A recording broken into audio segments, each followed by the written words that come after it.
Everybody, it is Liz with Liz Art Finds, and today we are here with haul number 47. This week I went to a community yard sale. They do it twice a year here in my community. And I also went to a couple of thrift stores. I actually went to a lot, but didn't really find much. Seems to be kind of a quiet time of year, or I'm just not hitting them right. But I found some really cool paperweights that we'll talk about, and then we'll go through like all the things that I found at the yard sale. So first, let's look at what sold in the past week. So it was actually a pretty good week. So I haven't added it all up, but over on eBay, I sold this Texas Chokes, the rival. I can't remember who the rival was. Anyway, I paid $5.99 for this guy a while back, and I got another one I haven't listed yet. It sold for $45 on eBay, so $5.99 into 45, so that was good. I sold this mug, this Chagall. It was kind of in the style of Chagall mug. It was basically brand new. I paid $1.99 for it. It sold for $14.99 over on eBay. And then on NikNax, I did a live sale last weekend that was kind of a dead pile kind of thing, where we were basically going through stuff that we had lying around, or things basically my stuff was stuff I had bought 2 years ago as part of auction lots and whatnot that were just sitting in boxes. So I was able to move some of those things. My goal for that was to move things and get them into other people's hands. It wasn't to make a lot of money. So during that sale, I listed some buy it now pieces, and this gorgeous Murano vase, which I love.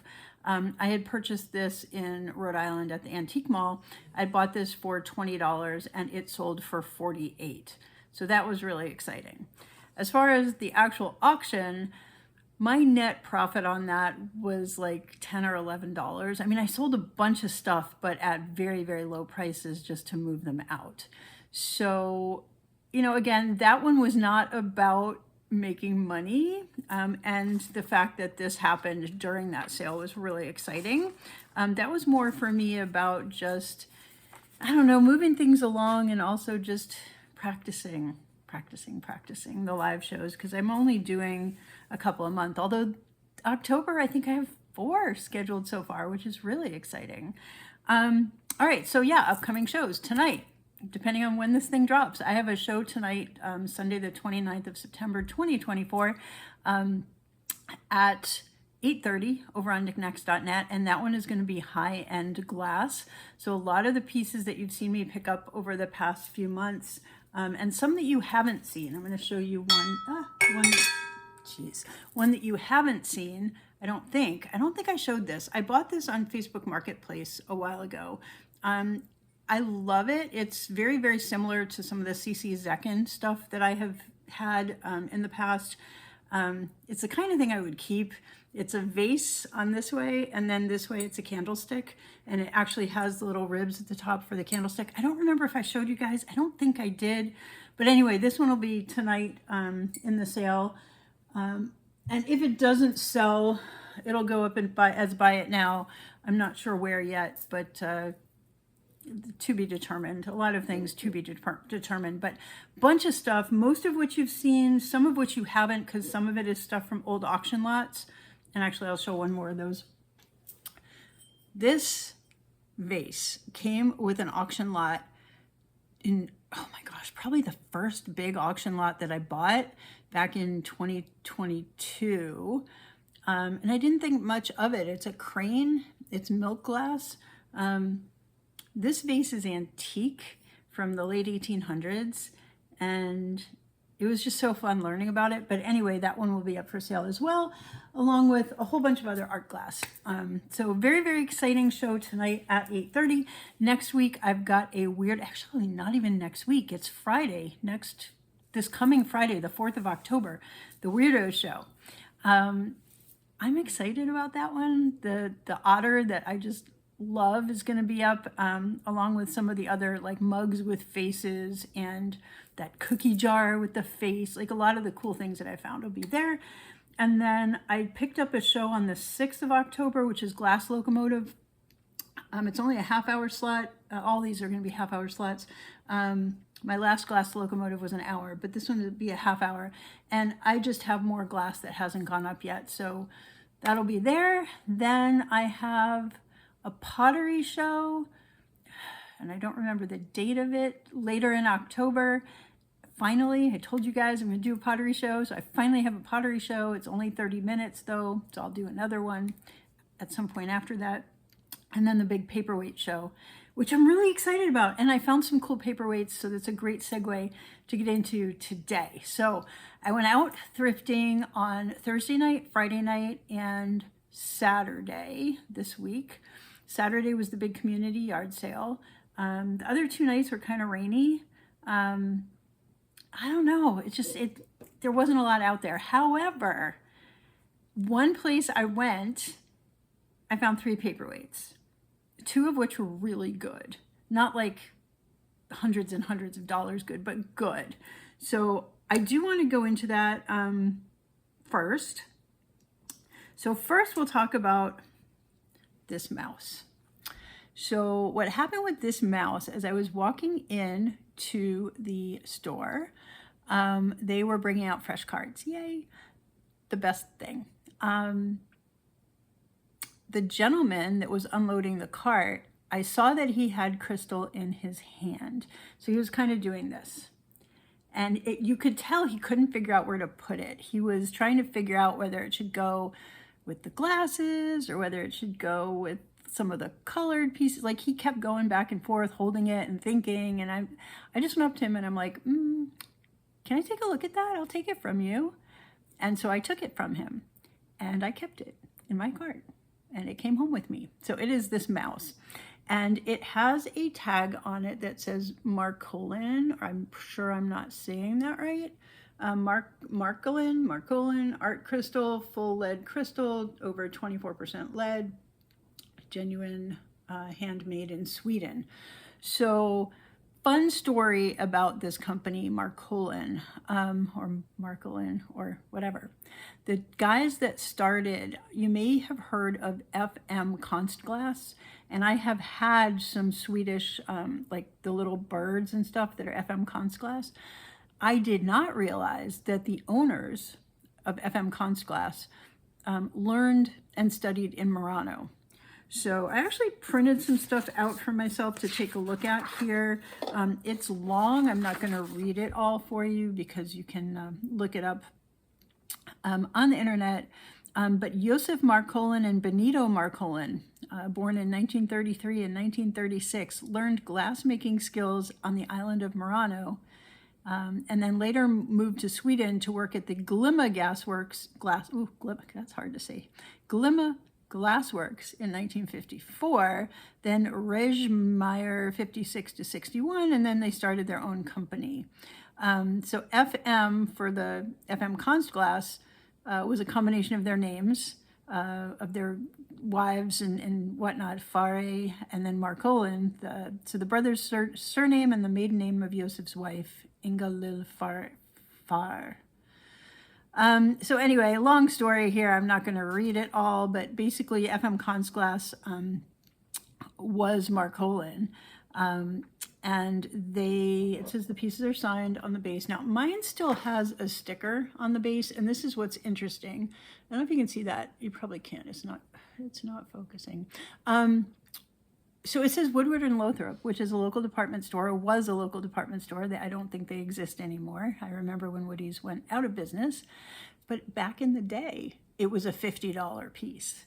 Okay, it still has its original price tag on it. So it's just a beautiful piece of crystal. So anyway, I didn't get to the part where they changed their name to Marcolin. So somewhere in the 80s, let's see, the size was somewhere it says here, the company changed its name to FM Marcolin Art Crystal in 1983, and then in 88-89 changed again to Marcolin Art Crystal. And this says Marcolin Art Crystal. So the date of this piece is 88-89 ish, because the factory closed in 91. So somewhere in the late 1980s, this beautiful piece of crystal was created. So I was very excited. I bought him for $2.99. The listeds are all over the place on this particular guy, from the 30s to the 60s. The solds, there aren't a ton, but they're like closer to 24, 20, 22, 24. So I'm not sure how much this guy would fetch because he has clear glass, but he's incredible clear glass. Oh, that's a cute look, a cute view here of the head on. So anyway, paperweight. He will be in my paperweight sale, most likely. That'll be at the end of October. Okay, so I found that. And then I was looking on the shelves, and right behind the gentleman who is stocking the shelves, I found this. Now, it's, before you get too excited, it's got a bruise on it. It's got a chip. But I couldn't leave it there. So it was only $1.99. It had price stickers all over it and a big sticker across the base from somebody's yard sale that was covering up the signature. But I knew just from looking at it that it was something. And it was also filthy. So I took it home and cleaned it, got all the stickers off it, and it is signed VDM 75, okay? You probably can't see that. And then it's got a little etch mark, like where it looked like they were going to put, you know, number what of, you know, 1 of 6 or whatever. Anyway, here's the bruise. It's a pretty significant chunk out of the side. Like it's just, it's not deep, but it breaks into the satin, and then there's another little nick here. Now, if you are someone who displays things on a shelf, that can go in the back. It's still gorgeous. So I understand that it's not worth as much as if it didn't have a bruise, but it was too beautiful to leave in the store. VDM stands for Vandermark. This was made by a gentleman by the name of Jerry Vandermark. And he basically did art glass in the 70s and 80s, maybe even sooner. Let's see, Jerry Vandermark. So my piece is dated, I think I said 1970, yeah, 75. He apprenticed with Carl Erickson in 1943. So he was making glass for a very long time. In Erickson Art Glass in Bremen, Ohio. In 1959, he left Erickson to direct the Colonial Glass House in Jamestown, Virginia. So he worked as a glass blower. I don't know if you've ever been to like Sturbridge Village in Massachusetts or Jamestown or Colonial Williamsburg. There's a whole bunch of places that are like reenacted older villages, colonial villages. And a lot of them have glass blowers on site. There's probably others that I'm not aware of. But so Jerry Vandermark was one of the, like, led the glass house and did the glass blowing. And they tried to replicate and show people how people made glass back in the day. Later in his career, he started doing some of his own stuff and doing art glass and whatnot. So it says, let's see, he was working for the National Park Service at the Colonial Glass House. In 1968, working with Thomas Merritt, he established the Vandermark Glass House at Liberty Village in Flemington, New Jersey. Jerry later took on Thomas Merritt's son, Doug, as an apprentice, and they paired up to form the Vandermark Merritt Glass Studios in 1972. And I believe they worked together till 1982 for 10 years. And I think Jerry retired at that point. I went down the rabbit hole this morning trying to find information to share with you guys on Jerry Vandermark, and it is so hard to find. What I did find was an amazing video by his apprentice, Doug Merritt, who is my age, a couple of years older than me. But he had, I think it was like a 16-minute video, and it's up on YouTube. It was put up by one of the galleries on the West Coast. And they interviewed him. And he talked a little bit about Jerry. Not a ton. He talked mostly about his, how he came up in the glass world, and some of the techniques he's perfected and his current work, which is amazing. So then I again, rabbit hole, went over to eBay, and I was like, oh, can I buy a Doug Merritt piece? And they're all in the hundreds and hundreds of dollars. So if you have a few minutes, I'll try to put it in the link, and I'll try to put the link in the description to the video I'm talking about, because it's fascinating if you're interested at all in, you know, someone who in the 70s or 80s, I guess 80s, 70s. Anyway, a long time ago, got into glass blowing, and how they kind of moved up and things they've learned and whatnot. Just fascinating stuff. And his current work is amazing. But anyway, this was his mentor, Jerry Vandermark, and it's a satin glass pulled kind of a feather thing. And I think this was when they were working on this technique. Some of the later pieces are a lot more fine, a lot more detailed. This does look like, you know, it's not as fine and detailed as some of the pulled feather stuff you'll see later in their careers. But anyway, amazing find to just find for $1.99, right? So really exciting. They sell, like, if it has no chips and stuff, like this particular type of thing sells around 35 to 50. I think with the chips, it's gonna bring that down a bit. Maybe 18, maybe 20. I'm not sure. It just depends who out there would want this piece. But their later work, where they're very similar with the pulled feathers and whatnot, some of those pieces are going for like $100, $125. So just beautiful, beautiful stuff. And it's so fun to own an early Vandermark piece. Well, I guess it's not that early for Vandermark, but anyway, to own a Jerry Vandermark piece is really cool. So I found that one, and then I just picked up this other one that probably isn't worth a ton. This is, I'm going to put this behind my glasses case. So this is some quails out in a field, and it's etched on the back, but it's not signed. Okay, so this probably does not have a ton of value. And the funny thing is, of the three pieces I picked up, I paid the most for this. I paid $3.99 for this one.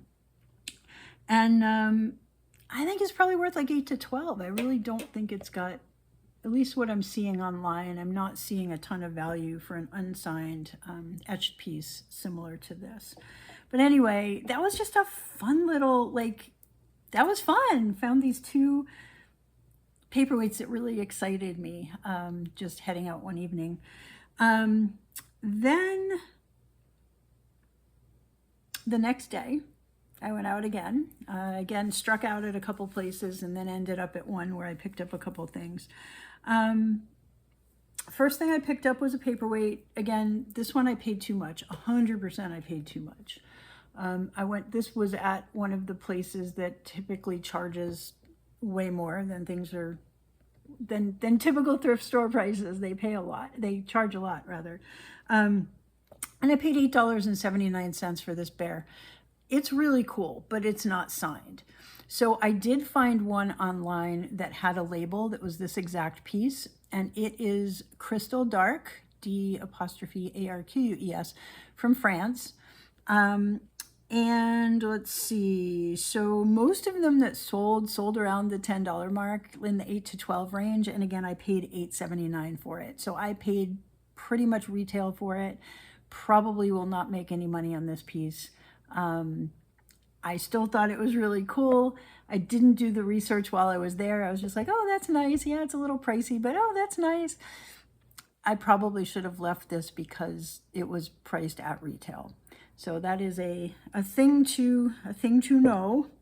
I also picked up this little Halloween cat figurine because I think I told you guys I'm planning on doing a little cat sale. I only paid $2.39 for him. He might be worth 4 to 8. He's not really worth a whole heck of a lot, but he was cute. He's carved wood, I think. Yeah, he might actually be resin. Anywho, I picked him up because I thought he was cute, and I'm trying to find 50 cats for a cat sale. So if they look cute, I'll probably pick them up. So anyway, that aside, the thing that I found that was the best thing from that store. Now they're heavy. Oy. Oh God, I got this pair of brass bookends. I probably should just show you one so I don't break anything. All right, so this is, it's a caduceus, it's a medical symbol, bookends, and they have stickers on the bottom. That's upside down, sorry. So anyway, it says FM Crafts, nope, it doesn't. It says PM Craftsman, and they're based in Eaton Park, Florida. These are vintage. They're also wet because I washed them earlier. They're based in Eaton Park, Florida. And if you look up that company, PM, excuse me, out of Florida, you see lots and lots of brass bookends, which seems to be what they did. I can't find anything about the company. The thing that's with a lot of these vintage companies is, you know, they came, they went, and before the internet, there's just not a lot of record of a lot of these companies. So I can find other people selling things by the same company or artist, but it's hard to find more information. Now this actually did have a tag with it, and it says the lustrous quality of this piece can be maintained by wiping it occasionally with a soft cloth or polishing with paste wax. Avoid the use of abrasive materials, silver polish, or hot solutions, or it may dull the lacquer. So these are still, the lacquer is in good condition. Whomever had them took good care of them. And they're significantly old. So I paid $6.39 for the pair. People have them listed for crazy amounts. Like a lot of the listeds are in the 60s, but the solds that I could find of that particular piece were in the high 20s, like 28, 29. So I think that's a reasonable number on that. So that one was a good pickup. All right, so then yesterday I went to the community yard sale. I spent a total of $23 and I picked up a bunch of stuff. I did break out what I paid and for each. So first one, I paid $5, probably too much, for this junkyard owl. And it is made, I believe, in Taiwan. It's a bit rusted. It's been outside. But it's made from old barrels, like oil barrels and big gallon drum barrel things. So, I mean, it's fun. It's got a little rust on it, like I said. It's still got its tag about the company, which is called Barnyard, and they do a lot of pieces like this. If you remember, I had a dog sculpture that was rusty, and I sold that one. So I thought maybe the owl, somebody might want that for their yard, especially if they collect a lot of owls and other things. Okay, so I paid $5 for that. I think the resale on that is probably 12 to 18 from what I'm seeing, so not huge, but still better than $5. I also picked up a pair of art glass birds. Now, I don't know about them yet. I know what I think, but anyway, there are a couple of art glass birds. Could they be Murano? Maybe. Could they be later Asian glass? Maybe.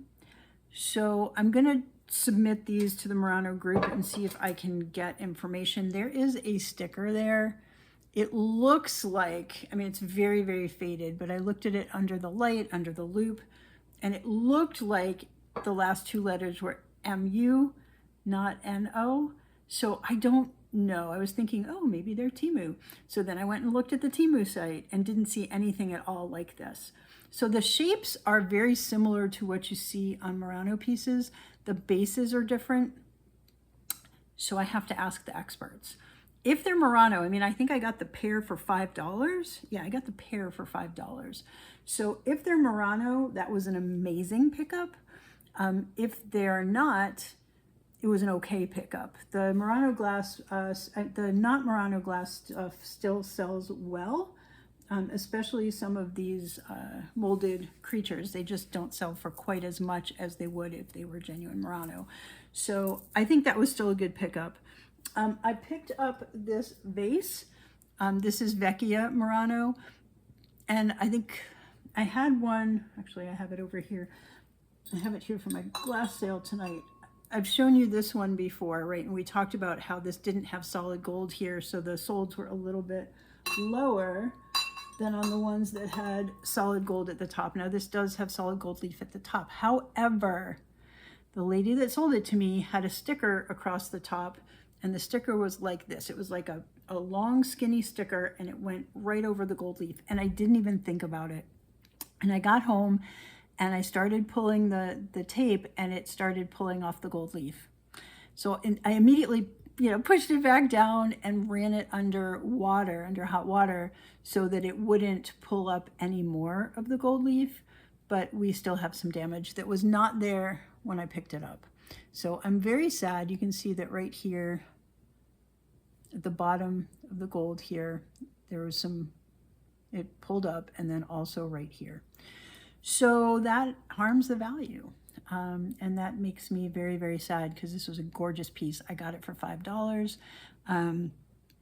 If they're in good shape, I don't know, 30-ish, some 18, some 30, but the color being cobalt, it's good, There's no signature on it or anything, but it is Vecchia Murano. I don't know. I want to say 12 to 18 if I'm lucky, probably 8 to 12. I mean, it's really having that gold missing is sad. It's very sad. The other thing I picked up there was this giant Talavera lizard. I love him. With my name being Liz, I have a little lizard collection. I thought about keeping him, but I think I'm going to sell him. He is made in Mexico, and this is Talavera, I believe. So it's hand painted in Mexico, and it's just really cool. And it can be indoor or outdoor. It's got the holes, so if you want to hang it, you can hang it. It's really cool. So anyway, I paid $2 for this guy. And I believe he'll sell somewhere 18 to 24. That's what the solds are for the bigger ones. Some of the solds are really high on some of the more intricately painted ones. I think 18 to 24, maybe more, but definitely worth the $2 pickup. I also picked up a set of cat coasters. I believe these are Laurel Birch. They're definitely Gantz. The stickers have come off. Let me just show you all 4, 2, whoops, he's upside down, 3, 4. There is a sticker on this one that says Gantz, made in China. It comes with this cool holder. It looks to me like it's Laurel Birch, Gantz by Laurel Birch, or Laurel Birch by Gantz, or something like that. But again, one of them had there was a big sticker underneath. There's a spot on the back where the sticker residue is. So anyway, I paid $2 for the set of coasters. I think they'll sell 16 to 18 is what I'm seeing on the solds for the, basically that exact set. Okay, then I picked up, all right, so I have a weirdo sale coming off. Definitely a weirdo. So this is, the artist name is Gary Quayle. Did I write that down? Greg Quayle. And he's based in Florida. And again, this is another one where I can't find information because it predates what's out there. I see a lot of people selling them on the secondary market. It was like the original fleas, and then it was sand fleas. And this actually just says Florida Sand Fleas on it as the company. So this says Say Fleas instead of Say Cheese. And it's a little sand flea with the camera. So they were based in Florida and did a lot of art. And I actually have another one.